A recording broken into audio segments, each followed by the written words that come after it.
بسم اللہ الرحمن الرحیم۔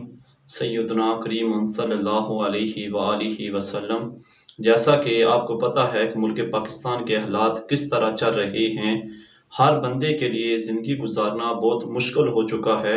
ایک بندہ رات کو سوتا ہے اور صبح اس کو پتہ چلتا ہے کہ اتنے زیادہ پیسوں میں پٹرول کے دام بڑھ چکے ہیں، اور ایک بندہ اگر بل جمع کروانے کے لیے جاتا ہے تو وہاں جا کر اس کو پتہ چلتا ہے کہ یہ تو پچھلے ماہ کا بل ہے، اس ماہ کا تو 50,000 سے اوپر اس کا بل آیا ہوا ہے۔ تو ہر بندے کے لیے، صرف غریب نہیں بلکہ امیر کا بھی زندگی گزارنا بہت مشکل ہو چکا ہے۔ تو اس وجہ سے میں آپ کے سامنے ایک ایسی صورت مبارکہ لے کر آیا ہوں جس کے بارے میں نبی کریم صلی اللہ علیہ وآلہ وسلم نے ارشاد فرمایا کہ جو بندہ یہ صورت مبارکہ رات کو پڑھ لیتا ہے وہ کبھی بھی غریب نہیں ہوتا۔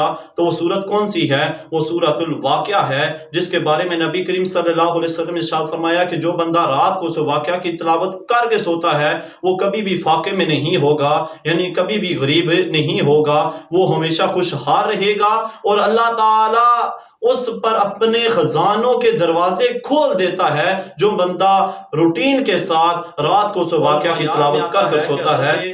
عثمان غنی رضی اللہ تعالیٰ عنہ حضرت عبداللہ ابن مسعود رضی اللہ تعالیٰ عنہ کے گھر تمارداری کے لیے جاتے ہیں تو ان سے پوچھتے ہیں کہ آپ کو کسی چیز کی ضرورت ہے؟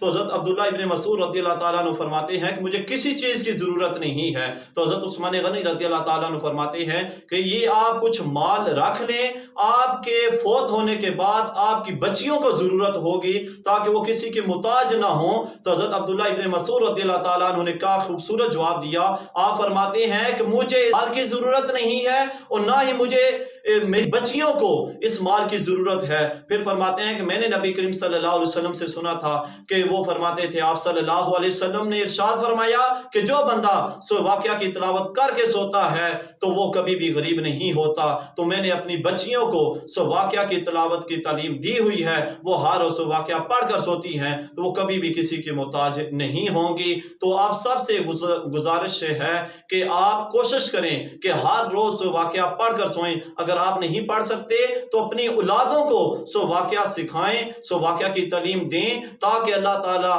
آپ کے گھر اپنی رحمتوں کے خزانے کھولے۔ اللہ تعالیٰ ہم سب پر اپنا خصوصی رحمت و کرم فرمائے۔ اللہ تعالیٰ ملک پاکستان کے حالات بہتر سے بہتر بنائے۔ جزاک اللہ خیرہ۔